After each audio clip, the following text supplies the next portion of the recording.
Creo que para las personas que más o menos entienden qué es lo que está pasando con relación al narcotráfico en Baja California, en Tijuana específicamente y en Mexicali, hablar de el Aquiles y la Rana, de estos hermanos Arzate García, pues es hablar de una de las células más violentas que ha existido. Yo creo que después de esta pues prácticamente extinción del cártel Arellano Félix, estos individuos, según Héctor de Mauleón, que publicó el día de hoy en su columna un pequeño resumen de este tipo de estos dos aliados del cártel de Sinaloa, pues era evidente que su llegada a la guerra que se está llevando a cabo en Culiacán, pues iba a recrudecer la violencia, porque repito, son individuos muy violentos, extremadamente violentos, son los autores de los múltiples asesinatos que ocurren en Tijuana todos los días. Héctor de Mauleón publica que ellos obviamente ya escogieron partido, ya se aliaron porque al final tenían una relación de cercanía con el Mayo Zambada. El Mayo Zambada era su padrino, entonces pues obviamente ellos en este momento están apoyando al Mayo Flaco. Dice Héctor de Mauleón: el Aquiles y la Rana atizan el fuego en Culiacán, y narra un poco de la historia de estos individuos. En 2013 apareció en un puente de Tijuana una narcomanta con amenazas dirigidas a la policía municipal. Policía que decomise droga o detenga personajes del cártel será acribillado. La firmaba, entre otros jefes criminales, Alfonso Arzate García, conocido como el Aquiles. Era un enviado del Mayo Zambada para aprovechar el debilitamiento del cártel de los Arellano Félix tras la captura y caída de algunos de sus principales jefes y luego de la detención del capo Teodoro García Cimental, alias El Teo, o Tres Letras. Aquiles, según reportes de inteligencia, así como su hermano René Arzate García, alias La Rana, son ahijados del Mayo Zambada.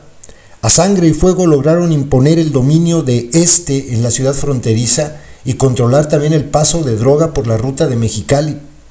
Aquella narcomanta, así como una serie de amenazas que los hermanos Arzate lanzaron por BlackBerry al entonces secretario de Seguridad Pública, Alberto Capella, obedecía al desmantelamiento de una serie de narcotiendas y sobre todo a la detención de dos sobrinos del Mayo Zambada.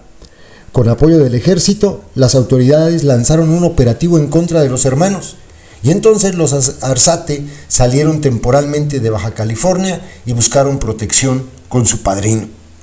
Desde 2014, el gobierno de Estados Unidos los acusó de conspirar para introducir droga a aquel país y también de coordinar y ejecutar acciones violentas en nombre del cártel, incluidos múltiples asesinatos y secuestros. Casi una década después, habían logrado conformar un agresivo y violento grupo de choque. En agosto del año pasado, la OFAC, la Oficina de Activos Extranjeros del Departamento del Tesoro, señaló a el Aquiles y a la Rana como jefes de Plaza del Mayo Zambada en Baja California y de dirigir las operaciones de tráfico de drogas del cártel en Tijuana y municipios circundantes. Según la acusación, los hermanos están involucrados en la importación de grandes cantidades de drogas ilícitas, incluido el fentanilo, a Estados Unidos, y son conocidos por ser extremadamente violentos. Están involucrados en la realización de operaciones de represión como secuestros y ejecuciones para el cártel de Sinaloa. Pero ya ven que dice el Mayo que él no fabricaba y no distribuía fentanilo. De acuerdo con información del Centro Nacional de Inteligencia, los hermanos Arzate García dominan una de las 3 principales rutas de tráfico de fentanilo que la facción del Mayo Zambada opera en la frontera norte. Las otras 2 serían la de Nogales, bajo el liderazgo de Sergio Valenzuela el Gillo, y la de Mexicali, que maneja Jesús Alejandro Sánchez Félix, alias el Ruso. En julio pasado, el cártel de Sinaloa tuvo una ruptura histórica. Joaquín Guzmán López, uno de los hijos del Chapo Guzmán, sometió y entregó al gobierno de los Estados Unidos al Mayo Zambada. Durante la segunda mitad del mes de julio y a lo largo del mes de agosto, se respiró en Culiacán, el principal bastión del cártel, lo que los periodistas definieron como una tensa calma.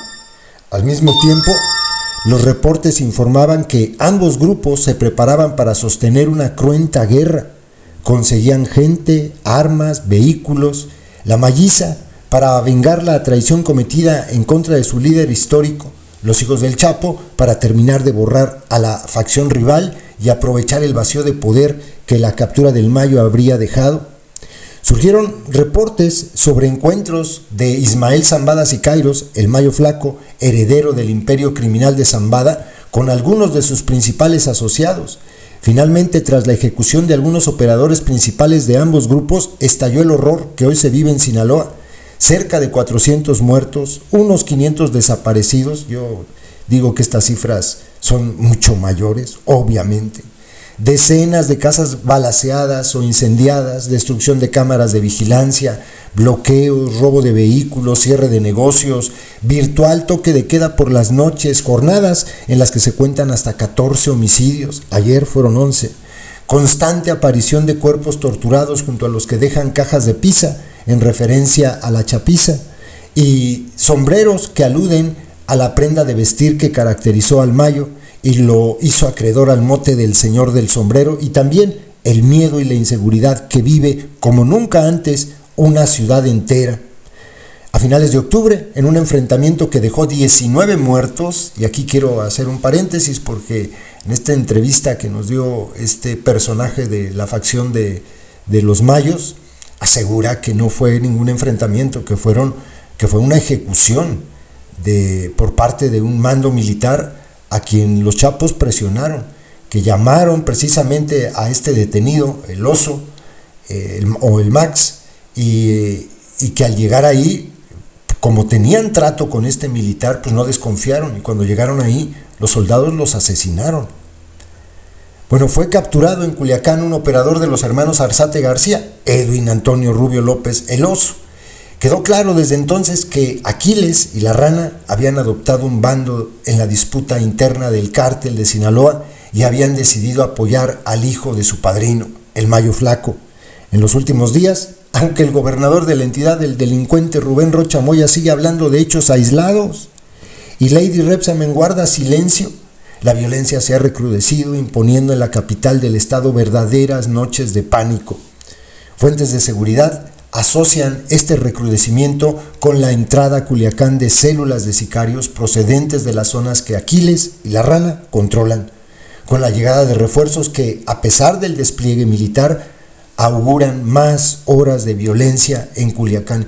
Pues no solamente ellos, también obviamente los Cabrera Arabia, que colaboran para el Mayo Flaco en este momento, y pues la guerra se extendió, y obviamente también del otro lado pues tienen sus refuerzos, y de hecho pues no sé si será tan viable o tan cierto esta alianza que se maneja, que con alguna facción del cártel Jalisco Nueva Generación hicieron los Chapitos, que fue como es que es ridículo, ¿no? Hay que acordarnos que fue el Mencho quien los secuestró, y ahora se maneja que una facción, no el cártel en general, estaría apoyando a los Chapitos. Y la guerra, pues la guerra se puede entender solamente así, por estas alianzas perversas con células demasiado violentas como esta de los hermanos Arzate.